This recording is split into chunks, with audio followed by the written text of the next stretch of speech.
Hi, this is Beth Kristensen, broker owner of Real Property Management Integrity, and we want to thank you for being our owners, for being such a vital part of this company, and for the communication that you have had with us and listening to our communication with you.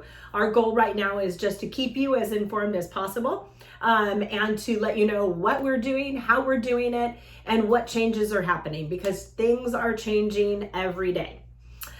First off, want to let you know that we did start a new email address for our tenants to respond to our communication regarding any hardships that they have, where they stand with April rent and so forth. So we have a specific email just for that.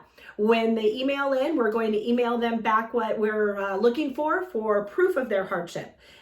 Pretty much I want a letter from their employer stating that they've either had hours cut or they have been laid off or furloughed. And also want proof if they've applied for the unemployment or any of the other resources that we have told them. At that point, what we will do, if that does come through and it's one of your tenants, we will contact you and let you know that that tenant's not able to pay April rent or is able to pay half the month or 3/4 of the month or whatever they're saying that they can do with the money that they've got. We'll come to you at that point and we're going to ask you what you want us to do. We'll have a couple different options that we have been working with other property managers and our franchise corporate as far as getting a payment program. We have run this payment document through 2 different attorneys to get an approval on will we be covering our lease and will we be covering for future rents. And so at this point, that's what we are doing. I know everybody is just concerned with our rents being paid, but I'll tell you right now, on the 27th, we've already had 1/4 of our tenants pay their rent for April. So I don't really know what kind of amount of people or what our percentage will be as far as who's not going to pay rent. I do know that we have a good amount of people who are in the service industry, bartenders, waitresses, those kind of things.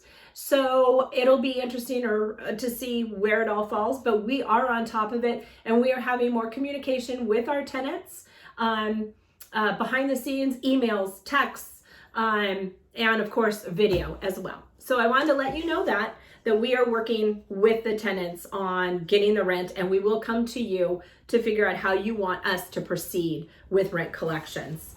I want to again go over maintenance.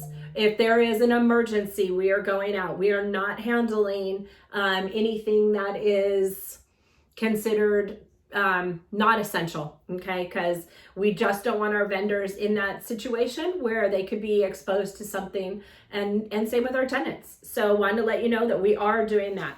If you currently have a vacancy, we have already put in the lock boxes that are virtual. The tenant goes online.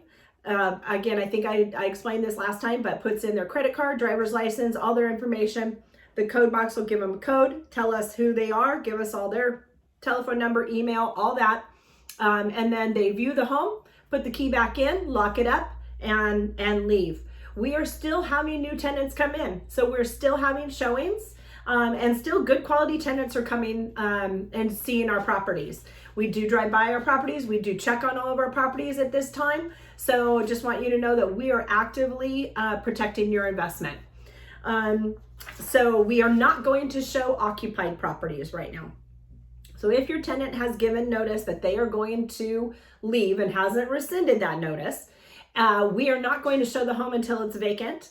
Per the CDC, they want us to give 3 days after a tenant moves out to have that house sterilized before we come in, okay? Make sure that there is no viruses that will live after the 3 days. So then we'll come in, evaluate the home, get our vendors in, get it fixed, and then start showing it. So that's what our protocol is right now. But again, we still have plenty of tenant applicants out there. So I don't foresee an issue with vacant homes not getting rented quickly.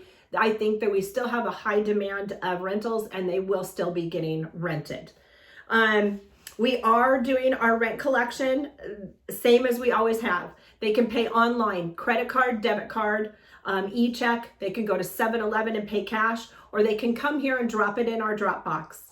Either myself or Kristen comes to the office every day, checks the drop box, enters our checks, processes any mail, anything of that sort, and deposit to the bank via remote deposit. So we are virtual, but between Chris and I, we are one of us is always in the office to check for rents. For this month, for April, it has really been discussed amongst most property managers and attorneys that it is in all of our best interest to not assess late fees in April. So we have taken it upon our policy that we are not going to enforce the late fees. That is giving our tenants a little bit of a break and letting them know that we care about their situation. And it's kind of our little olive branch to extend out to them so that they know that, hey, we're willing to work with you. You need to work with us. So wanted to pass that on to you guys. As far as evictions, very interesting. The stimulus, the CARES Act was passed today. Part of that act is that we cannot evict for 120 days if the loan on that home is a federally backed loan. So that's if you have an FHA, a Fannie Mae or Freddie Mac loan on your home. The way for you to figure it out, because I don't have your loan information, is for you to go on to knowyouroptions.com. You can put in your name and your address, and that will tell you whether you have a federally backed loan. If you have a federally backed loan, we cannot evict for 120 days, okay? So, plus it would be an additional 30 days if we were to do a termination of tenancy, okay? So what we need to know is where your loan stands with that, or if you don't have a loan, then it doesn't matter. But on the flip side of all that, Riverside County courts are closed right now. So if we are in eviction, then we can't do anything until the courts open.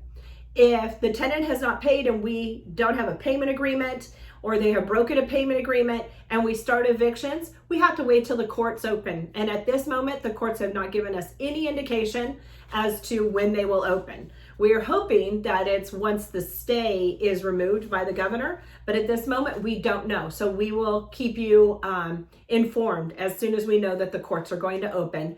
Then we will assess where all the tenants are that have not paid or in a payment agreement or have broken their payment agreement, and we'll discuss that with you. So we are definitely going to need a lot of communication with our owners. We're going to need your feedback. I'm here to serve you. I'm here to do as you ask us to do for these tenants. But I also want you to know that we are the professionals. We are very educated in what's going on, and we're going to do the best to protect you as well as our owners. And that is our number one priority. As far as where we stand with portfolios and bills, there are some of our owners who ask us to pay their bills via mortgages, homeowners association, pool vendors, garden vendors, taxes, anything of that sort. If your tenants are not paying, I cannot pay your bills. So we are going to look at all of our properties and ask our owners to bring in money for their portfolios and to increase their portfolio, so your reserves, so that I can pay your bills, because I can't pay them out of our op account. We can only pay them from the money that you have put into your account. Okay, so we appreciate that that you'll work with us on that. As far as lease renewals and rent increases during this time, I have already sent out lease renewals for all properties that are expiring up until May 31st. If your property is, if the tenant has not signed the lease at this point, I would suggest, if they're concerned about a rent increase, I would suggest that we go ahead and not do the rent increase and just get a new lease to keep them in the property and to not have to deal with turnover at this point. So I'm going to be evaluating all of those. I'll get with you and let you know what we've decided as far as if we're going to increase or what we're going to do. But as far as tenancy terminations, at this point, I can do a termination as long as you're not a federally backed loan, okay? I wouldn't suggest it. I don't want to do that, and I don't encourage that, but that is where our options are right now when it comes to that. at this point, I just want you to know that we're all in this boat together, and we appreciate you, and we want you to know that we are working very hard to preserve your investment. We are working very hard to keep the trust of the tenants and to let them know that we care. We don't want homeless people. We don't want to kick them out.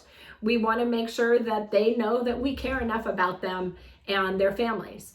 But my diligence, my due diligence, my responsibility, my fiduciary relationship is to my owners. And we're here to serve you and to do whatever we can do to make this transition of time, or this difficult time, an easy one. So I will be sending out a letter, and I thank you very much for your trust, and have a wonderful day.